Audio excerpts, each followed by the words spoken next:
திராவிட இயக்கத்தை வீழ்த்துவோம், திராவிடத்தை கருவறுப்போம் என்ற முழக்கங்கள் இன்று எந்நாளும் கேட்கிறது. இந்த திராவிட இயக்கங்களின் தாய் நீதி கட்சி.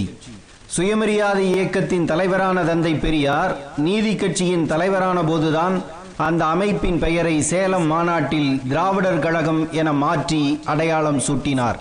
பெரியாருடன் முரண்பட்டும் தேர்தல் அரசியலுக்குள் நுழையலாம் என்று நினைத்தும் திராவிடர் கழகத்தில் இருந்து பிரிந்து அண்ணா தொடங்கியதுதான் திராவிட முன்னேற்ற கழகம். அண்ணா மறைவுக்கு பிறகு தலைமையேற்ற கலைஞர் கருணாநிதியுடன் கணக்கு கேட்டு கசப்பு ஏற்பட்டு எம்ஜிஆர் ஆரம்பித்த கட்சியே அண்ணா திராவிட முன்னேற்ற கழகம். திராவிட முன்னேற்ற கழகம் கருணாநிதியின் குடும்ப சொத்தாக மாறிவிட்டது என்று குற்றம் சாட்டிய அன்றைய வைகோபால்சாமி, இன்றைய வைகோ தொடங்கியதுதான் மறுமலர்ச்சி திராவிட முன்னேற்ற கழகம். பெரியார் ஆரம்பித்த கழகம் திராவிடர் என்ற இன அடையாளத்துடனும் அண்ணாவும் அவருக்கு பிந்தைய கழகங்களும்